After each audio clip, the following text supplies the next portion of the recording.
at the start of the month to bring down promoter shareholding to meet the requirements of the regulator.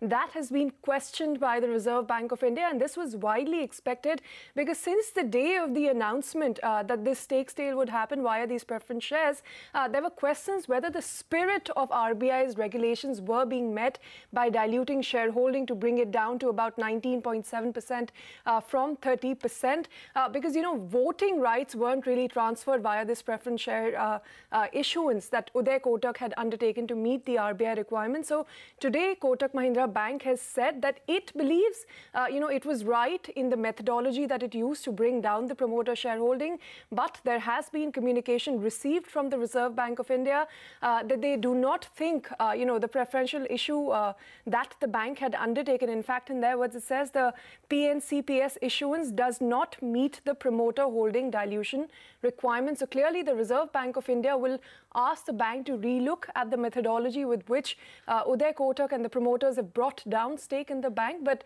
they will continue to engage with the regulator. But as many would argue, and we could put these questions to our guests as well, it does not really meet the spirit of the law that says, ownership should not be concentrated in the hands of a few, and says that, beyond 10%, in fact, RBI questions the ownership.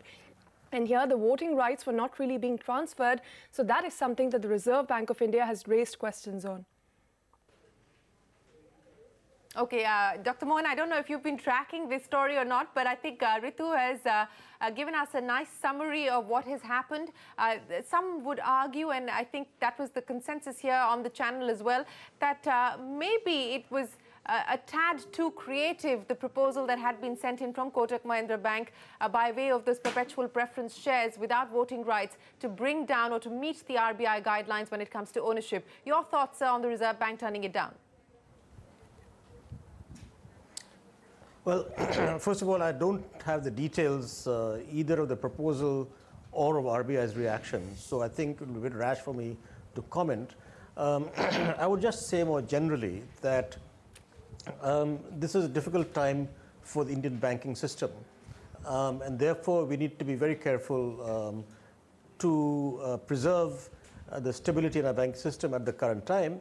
And as far as I know, Kotak Mahindra is among the better performing private sector banks, and therefore I think that what I would hope is that there's adequate consultation between the Reserve Bank and Kotak Mahindra Bank to arrive at a decision on this issue, which is indeed acceptable to both sides, while keeping in view the overall objectives of the Reserve Bank, as has been stated again and again, in terms of ownership of private sector banks. I would also go further and add that we also need to look a little more carefully at some of these guidelines, given the kind of developments that have taken place also very recently in the case of the proxy voting on HDFC, where the proxy advisory services followed almost sort of to the T by many foreign institutional investors, where even though the limit for each investor is about 5%, but if their vote is a block because of proxy advisory services, then that also dilutes the notion of widely held bank ownership. So, as I say, whereas I'm not fully aware of many of the new developments that are taking place in the market, as well as thinking in the Reserve Bank, I'm only suggesting that there does need to be some thinking on how we need to manage the ownership of our private sector banks. Also, in any case, as I understand that there's a limit of 15% voting for anyone in the Act, so that also needs to be considered in this case. Absolutely. RBI guidelines say that, in fact, they had given Kotak Mahindra Bank a special exemption, if you may call it, because the new rules state that within 12 years of listing, the promoters have to bring down their shareholding to about 15%. If you were to go by Kotak Mahindra Bank's example, they should have done it back in 2013. So, there has been a leeway given to the bank to meet that requirement. It has to be further brought down by next year to 15%. But don't you think, the regulator so far, I think, has given ample opportunity to the bank to meet this requirement, and therefore it does violate the spirit of what the Reserve Bank of India has to say on the ownership in private banks. No, one thing that I said that in many of these issues, you need to constantly keep in view current market conditions, overall economy, and so on. So you need to be very clear that you want a well-functioning banking system. And as I said, given the current issues taking place in the Indian banking system, you need to be very, very careful in disturbing the operations of any of the well-functioning Indian banks, both private sector and public sector. Therefore, as I said right at the beginning, not being fully familiar with the current thinking of the Reserve Bank, and also the kind of changes taking place, both the ownership sphere as well as the marketplace, and also innovative instruments, that it's not proper for me to comment without having enough knowledge. I would, of course, if I did have enough knowledge.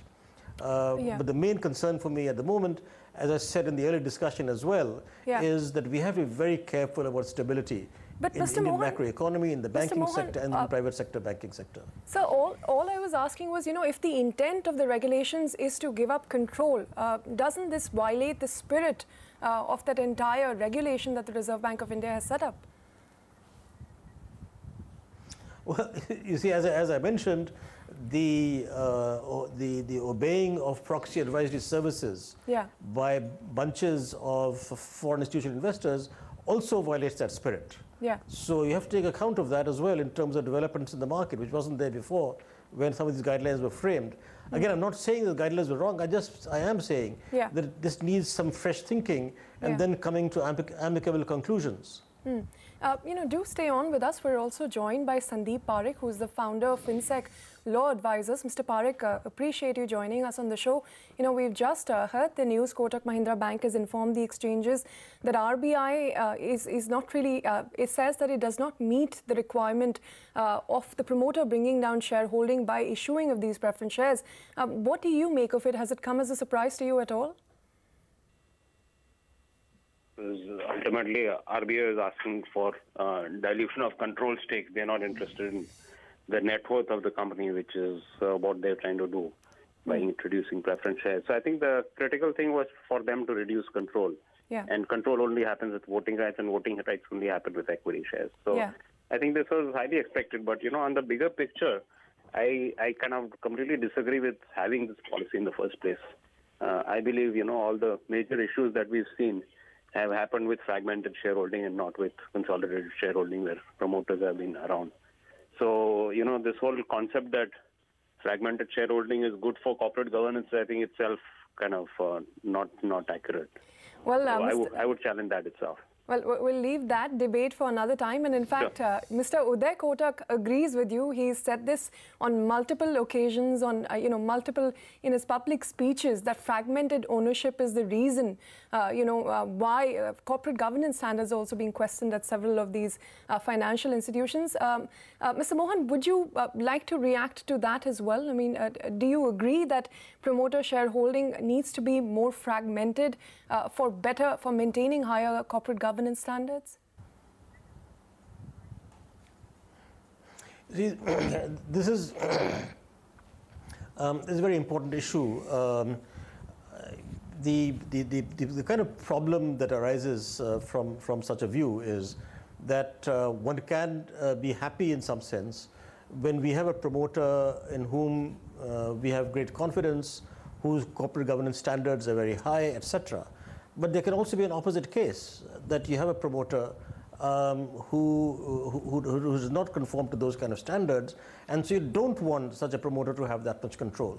So I think that one needs to consider all these issues in their totality, as opposed to taking a view individually in the case of each bank. So as I said, what is important in all of these, in all such issues, is that you want well-governed private sector banks. You don't want single individuals to have a great degree of control so that they can do things that you don't want them to do. It may be the case that there will be particular owners in whom we do have great confidence, and therefore we're not expecting that kind of malfeasance. which is clearly the case in Kotak Mahindra. But I think that you can't make policy through individual cases. And therefore, as I said, one needs to take into account current trends, as I said, through proxy voting activities as well, and then come to guidelines which are then practical and which take account of the concerns that the original policy, how it was framed. Okay, we take your point. Blanket regulations cannot fit all, so to speak. But Mr. Parekh, back to you again. Do you know, Kotak Mahindra Bank says it still believes it has followed the spirit and the intent of the regulations. Do you see a way around this where, perhaps they would be able to justify to RBI why, this adheres to the regulations indeed? Yes, I think they can justify by looking at the plain meaning of the words which have been used by RBI. But ultimately, if RBI says that this is the way that was meant to be interpreted, I really doubt Kotak would really fight it out in a court of law, where they might win, but it's highly unlikely they'll fight with the regulator based on interpretation, because ultimately RBI can turn around and change that regulation tomorrow morning. Yeah. So that's probably not going to be a very productive fight. So I think they'll kind of, there'll be, I doubt RBI will change its stance once it's taken a public stand. All right, so you don't expect RBI to backtrack on what it is said about the current dilution. Mr. Parekh and Dr. Mohan, thank you so much for joining in. We'll take a very short break on that note and be back with more news and updates.